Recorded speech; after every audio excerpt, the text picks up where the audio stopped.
3 حصوں میں ڈیوائڈ کر رہا ہوں۔ فرسٹلی میں راک انسکرپشنز پیش کروں گا جو رسول اللہ کے بارے میں، پھر صحابہ کے بارے میں، پھر ہسٹری کے بارے میں، پھر میں پیپری پیش کروں گا جو گریک لکھ رہے تھے مسلمانوں کے بارے میں، پھر مسلم ہسٹری جو شروع ہوتی ہے جس طرح میں اس طرح سے اس کو بیان کروں گا۔ فرسٹلی میں ماڈرن دور کے نان مسلم ہسٹورینس کو مینشن کر رہا ہوں جنہوں نے ہسٹوریسٹی آف پرافٹ محمد صلی اللہ علیہ وسلم کے بارے میں لکھا ہے۔ یہ شین ڈبلیو اینٹونی ہیں اور انہوں نے ریسنٹلی بک لکھی ہے پرافٹ محمد صلی اللہ علیہ وسلم کی ہسٹری کے اوپر۔ یہ بک آپ کے سامنے ہے، محمد اینڈ ایمپائرز آف فیتھ۔ انہوں نے پرافٹ محمد صلی اللہ علیہ وسلم کی ہسٹری کو، ہسٹوریسٹی کو پروف کیا ہے۔ یہ ان کی بکس کے چیپٹرز ہیں، آپ جا کے ان کی بک کو پڑھ سکتے ہیں۔ اور انہوں نے پرافٹ محمد صلی اللہ علیہ وسلم کی زندگی کے جو لیٹرز ہیں ان کو بھی سارا اس کے اندر تمام ایویڈنس کو جمع کیا ہے۔ یہ کینیڈی ہیں اور انہوں نے بھی یہ برٹش ہسٹورین ہے، انہوں نے بھی ٹریڈیشنل اسلامک ہسٹری کو اسی طرح منون قبول کیا ہے۔ یہ رابرٹ جے ہالینڈ ہے، پیٹریشیا کورن کے اسٹوڈنٹ ہیں۔ انہوں نے اسلامک ہسٹری کو منون تو تسلیم نہیں کیا، لیکن انہوں نے پرافٹ محمد صلی اللہ علیہ وسلم کی ہسٹوریسٹی کو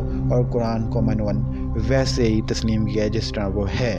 اب میں آپ کے سامنے کچھ راک انسکرپشن چلا رہا ہوں جو اپنی لکھائی کے اعتبار سے 1 صدی ہجری کی ہیں، اور اس کو اپنے غور سے دیکھنا ہے، اگر کسی جگہ پہ غلطی ہو تو معذرت۔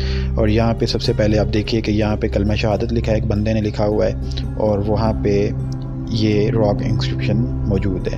سیکنڈلی یہ دیکھیں اس کا پورا ورژن ہے۔ عمارہ بنت سفیان بھی یہ کہہ رہی ہیں کہ انہوں نے کلمہ طیبہ لکھا ہے اور اس کے نیچے لکھا ہے کہ جب سے محمد آئے ہیں وہ ہمارے لیے کافی ہو گئے ہیں۔ یہاں پہ بھی دیکھیے، یہاں پہ بھی پرافٹ محمد صلی اللہ علیہ وسلم کا نام مینشن ہے۔ یہاں پہ بھی ایک بندے نے رسول اللہ سے اپنی محبت کا اظہار کیا ہے، اور یہاں پہ بھی دیکھیے کہ لکھا گیا ہے کہ اللہ تعالیٰ راضی ہو محمد اور ان کی امت سے۔ یہ بھی راک انسکرپشن میں آ گیا ہے۔ سو یہاں پہ لکھا گیا ہے کہ محمد صلی اللہ علیہ وسلم کی امت کے لیے کسی نے مغفرت کی دعا بھی مانگی ہے، یہ بھی 1 سینچری کی ہے۔ سو یہاں پہ مکمل جو ہے، پھر کسی نے رسول اللہ صلی اللہ علیہ وسلم کا ذکر کیا ہے اور ساتھ میں ان کے اوپر درود بھیجا، اور یہ راک انسکرپشن ہے۔ اور یہاں پہ بھی یہ درود بھیجا گیا، مکمل یہاں پہ درود پاک لکھا گیا ہے، اور یہ راک انسکرپشن موجود ہے۔ اس جگہ پہ بھی لکھا ہے کہ میں سلام بن صالح، میں اللہ اور اس کے رسول صلی اللہ علیہ وسلم سے محبت کا اظہار کرتا ہوں۔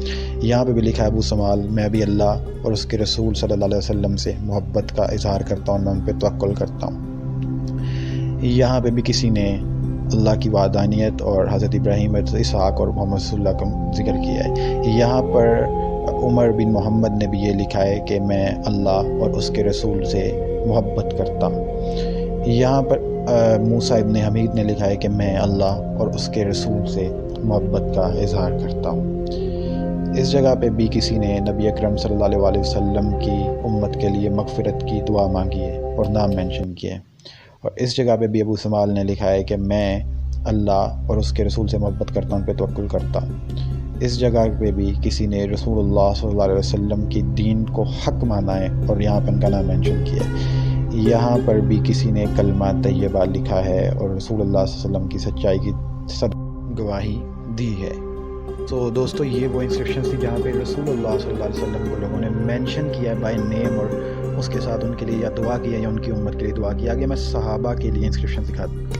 یہاں پر حضرت زید ابن ثابت رضی اللہ تعالیٰ عنہ، جن کو ہم جانتے ہیں کہ یہ کاتب وحی تھے، ان کے بارے میں سیم ٹو سیم الفاظ لکھے گئے ہیں کاتب کے حوالے سے، اور ساتھ میں ان کے لیے دعا مانگی گئی ہے۔ کسی نے ان کو راک انسکرپشن پہ لکھ دیا ہے کہ انہوں نے ہمارے لیے قرآن پڑھنا آسان فرما دیا ہے، قرآن کو محفوظ کر۔ اس چیز سے بھی یہ بات ثابت ہو جاتی ہے کہ مسلمانوں نے جو اپنی تاریخ کے اندر کریکٹرز لکھے ہیں وہ کوئی گھڑے ہوئے نہیں ہیں، بلکہ وہ ریئل کریکٹرز ہیں۔ یہاں پہ دیکھیے حضرت عمر رضی اللہ تعالیٰ عنہ کے بارے میں 3 انسکرپشن موجود ہیں، اور ایک انسکرپشن میں ان کی سلامتی کے لیے، اللہ ان کو اپنی سلامتی میں رکھے، یہ دعا مانگی گئی۔ اس کا مطلب ہے کہ ان کی زندگی میں یہ انسکرپشن لکھی گئی ہیں۔ یہ ساری حضرت عمر رضی اللہ تعالیٰ عنہ کے دور کے، ایک مدینہ سے ملا ہے، ایک نجران اور 2 نجران سے ملے ہیں، اور یہاں پہ بھی حضرت عمر رضی اللہ تعالیٰ عنہ کے لیے دعا مانگی گئی ہے کہ اللہ ان کو سلامت رکھے۔ اس کا مطلب ہے کہ ان کی زندگی کے اندر لکھیں گے۔ البتہ غالب کمال کا کہنا ہے کہ مسلمانوں کے پہلے 4 کے 4 خلفاء فکشیز ہیں، وہ سارے کے سارے فکشیز ہیں۔ خیر، یہ حضرت عمر رضی اللہ تعالیٰ عنہ کے بارے میں تمام کی تمام انسکرپشنز موجود ہیں، فرما روا تھے۔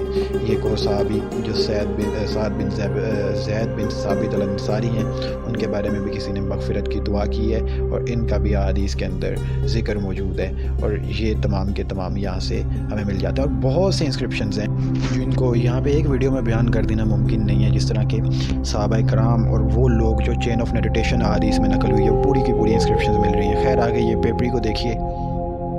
اور یہ ڈاکٹرینا لیکوبی ہے، یہ کرسچن مورخ تھیں 634 عیسوی سے 640 عیسوی، اور اس دوران انہوں نے جو ہسٹری لکھی ہے اس کے اندر پروفیٹ محمد صلی اللہ علیہ وسلم کا ذکر ان الفاظ میں کیا ہے کہ سارسنس کیا، یعنی کہ جو یہ عرب قبائل ہیں ان کے ہاں کسی بندے کا ظہور، کسی نبی کا ظہور ہوا ہے جو تلوار لے کے آیا ہے۔ ایک اور عیسائی مورخ 640 عیسوی میں یہ لکھتا ہے کہ محمد کے ماننے والے عرب آئے ہیں اور ہمیں مارا ہے انہوں نے بری طریقے کے ساتھ۔ آگے چل کے دیکھیے یہ سیبیوس ہے، سیبیوس نے یہ لکھا ہے رسول اللہ صلی اللہ علیہ وسلم کے بارے میں۔ سیبیوس جو ارمینین مورخ تھا، اور اس نے مورخ نے رسول اللہ صلی اللہ علیہ وسلم کے بارے میں تمام تاریخ جو صحیح اسلامک ہسٹری ہے اسی طرح سے اس کو ادھر سے نقل کرتی ہے، تو یہ بھی آپ دیکھ سکتے ہیں، اس کو آپ پڑھ سکتے ہیں۔ ایک اور نیسٹورین کرنائل ہے جس نے 660 AD کے اندر یہی بات رسول اللہ صلی اللہ علیہ وسلم کے بارے میں اسی طرح بنو اسماعیل میں ان کو درج کیا ہے۔ اور یہ سیبیوس کا آپ کو تعارف کروا دیں کہ اس نے مسلمانوں کی جو آپس میں لڑائیاں ہوئی تھی جو حضرت معاویہ کے حضرت علی سے، اس کو بھی، ان جنگوں کو بھی یہاں پہ درج کیا ہے۔ جو دلیل ہے کہ آپ صلی اللہ علیہ وآلہ وسلم تھے، اور وہ جس وقت، اسی وقت تھے جس وقت ہمیں اسلامک ہسٹری میں نظر آتا ہے، اور قرآن بھی اس وقت موجود تھا۔ تو یہ جو سب سے پہلا ایویڈنس میں آپ کو دینے جا رہا ہوں وہ ہے، یہ اس ویب سائٹ پہ بھی ہے، ویب سائٹ کا لنک میں ڈسکرپشن میں ڈال دوں گا۔ یہ لکھا ہوا کہ this Quran might have been written while Muhammad lived. یہ ایک قرآن ہے برمنگھم مینuscript جو بہت مشہور ہے، تو اس کو ڈیٹنگ کیا گیا۔ ڈیٹنگ جب اس کی گئی تو یہ بالکل تقریباً محمد صلی اللہ علیہ وآلہ وسلم کے قریب نکلتا ہے۔ تو یہ ایک پروف ہے، یہ ایک ایویڈنس ہے کہ حضرت محمد صلی اللہ علیہ وآلہ وسلم کے دور میں اسی وقت قرآن بھی موجود تھا، اور حضرت محمد صلی اللہ علیہ وآلہ وسلم بھی تھے، اور اسلام بھی تھا، اور وحی کا نزول بھی ہو رہا تھا۔ اور یہ جو نمبر 2 پروف ہے وہ یہ ہے، یہ لکھا ہوا letter written by Muhammad still exist. تو جو یہ لکھا ہوا ہے کہ ان 628 حضرت محمد صلی اللہ علیہ وسلم نے لیٹر لکھا تھا، تو بہت سے لیٹر لکھے تھے تو ان کو، تاکہ اسلام میں وہ کنورٹ ہو، تو وہ آج بھی ایگزسٹ کرتا ہے۔ یہ لکھا ہوا ہے ساتھ، اور جو اس کے ساتھ جو نیچے لکھا ہوا ہے، یہ نیچے انگلش میں لکھا ہوا ہے جو ان سا ترجمہ ہے، اور یہ اردو میں، اور یہ جو ان سا اوریجنل ہے۔ تو یہ بھی ایک ثبوت ہے کہ آپ وسلم نے لوگوں کو خط بھی بھیجے تھے، تو آپ وسلم زندہ تھے تبھی خط بھیجے تھے نا۔ یہ جتنے جو نان مسلم ٹیکسٹ ہیں، جتنے نان مسلمس نے آپ وسلم کا ذکر کیا اپنے ٹیکسٹ میں، تو وہ یہ سارے ہیں۔ میں لنک نیچے ڈسکرپشنز میں دے دوں گا۔ یہ سارے جو آپ کو سامنے نظر آ رہے ہیں، یہ سیبیوس، بشپ آف برینکچنس، جتنے گریک ٹیکسٹ، یہ سارے جو انہوں نے نان مسلم سورسز نے کیا ہے، اور ان کو جب کیا ہے کہ ڈیٹ کیا گیا ہے تو آپ وسلم کے قریب قریب نکلتے ہیں، تو وہ یہاں ان کے وقت کے نکلتے ہیں۔ تو یہ اس کے یہ سارا لکھا ہوا ہے، تو یہ نان مسلم سورسز میں آپ وسلم کا ذکر موجود ہے۔ کچھ تو اسلامک ہسٹری سے اتفاق رکھتے ہیں، اور کچھ تھوڑے مختلف ہیں ان سے۔